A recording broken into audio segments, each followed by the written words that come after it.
the years that we've made this show, I don't think I've ever talked about the wonders of 1970s to 1990s Italian cinema. Copyright laws were extremely lax and almost never enforced.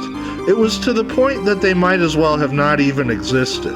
So that made it super easy for production companies to completely rip off and sometimes even directly steal the names of popular movies.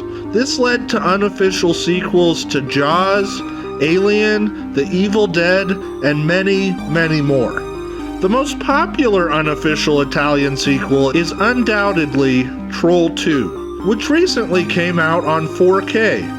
I'm embarrassed about how much I spent on this. And speaking of Troll 2, the director of that movie, Claudio Fragrasso, wrote a couple of rip-off movies for another director named Bruno Mattei, one of which is Shocking Dark, also known as Terminator 2.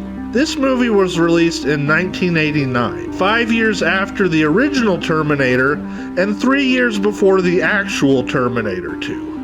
And despite being an unofficial sequel to the Terminator, it's actually much more of a ripoff of a different James Cameron movie, Aliens. Although the similarities to Terminator do start to emerge toward the end. This may be a shorter review because, frankly, there isn't really that much of a story. Let's take a look. It is the distant future, the year 2000.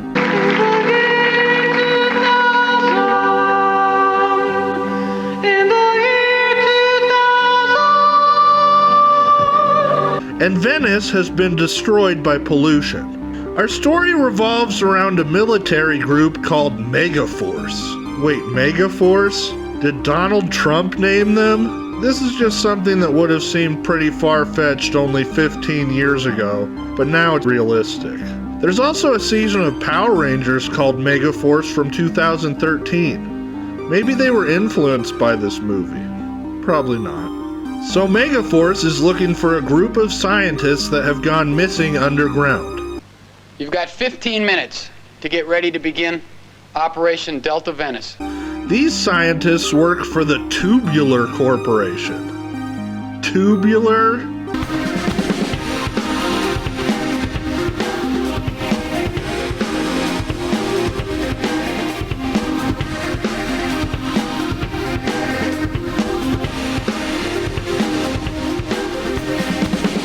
Yeah, I actually used to work for the Tubular Corporation. The benefits were pretty good, but the employee discount sucked. There are a few quirky characters. You better watch it, Bruce Lee. You might knock your dumb head off. Now I can kill you easy. I only have to take one step towards you. Well, I guess the shelter wasn't so impenetrable after all. Yeah, but they didn't have the Marines from the Megaforce. But in all honesty, only 3 of them actually matter. A doctor named Sarah, who is clearly a ripoff of the Aliens character Ripley, but the main character of Terminator is also named Sarah, so I guess they just pulled from everywhere. A young girl named Samantha, the daughter of Tubular Corporation's CEO, and an obvious copy of Newt from Aliens. No, I don't want to. I'm too scared. And Samuel Fuller, an executive from the Tubular Corporation. We'll get to who his character is mirroring later. It's like a floppy disk. You insert it into the right computer and it literally brings its program to life. Several attempts are made by the Megaforce team to find the missing scientists, but they keep running into these weird alien creatures that look like melted versions of Alf. Most of the crew is picked off one by one. By the way, throughout this movie, Sarah carries around a tracking device that looks like a light bright. I promise this will come into play later. Eventually, the remaining survivors reach the abandoned Tubular Corporation headquarters. Here, they stumble upon a video in which it is revealed that the Tubular Corporation destroyed Venice on purpose so that they could overcharge residents for essentials like water and electricity.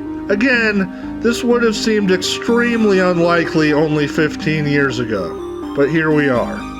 But that's not even the big reveal. That would be the fact that Fuller is actually an android created to protect the Tubular Corporation.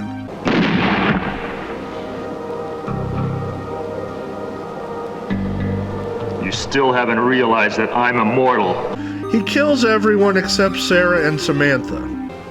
Why didn't you kill us before? Because I was waiting for exactly the right time. That is to say, now. He then pushes some button that will self-destruct the entire facility. Why don't you try to escape? Come on, Samantha.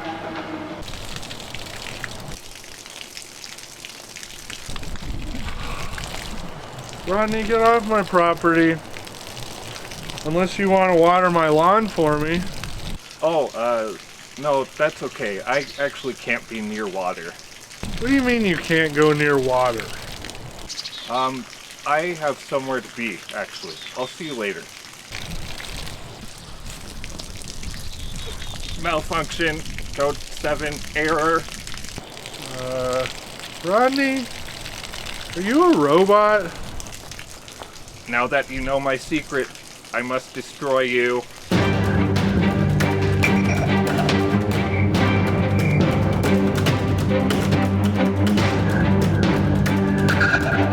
Fuller catches up to them a couple times, but Sarah shoots the ceiling and this happens.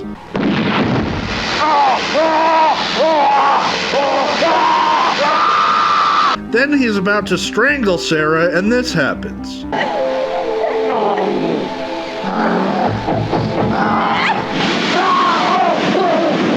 For a guy who claims to be immortal, he sure has a lot of trouble with some sparks and a little steam. Right as the building is about to explode, Sarah and Samantha just happen to stumble on a time machine. Hello, welcome aboard the Tubular Time Pod. Today we will be traveling to the past. It's so ridiculous and out of the blue that it feels like it was an afterthought, but according to the writer, the time machine was the plan all along. So they head back to Venice before it was destroyed, but Fuller follows them. There were 2 time pods back at the plant, and I took the other one. No!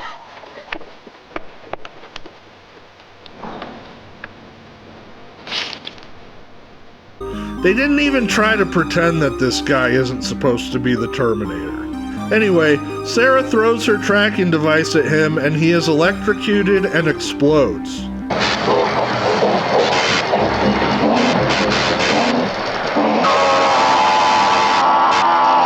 The immortal man done in by a light bright. We've got a lot of work to do before it's too late for everyone. Thanks for joining us on this strange journey. I wanted to note that this movie was not released in the US until 2018 when Severin Films came out with this awesome Blu-ray set. So now everyone can watch it. Aren't you excited?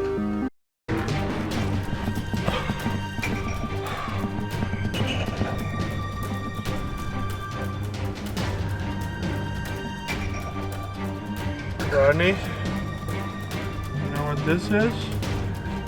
Does not compute. Catch.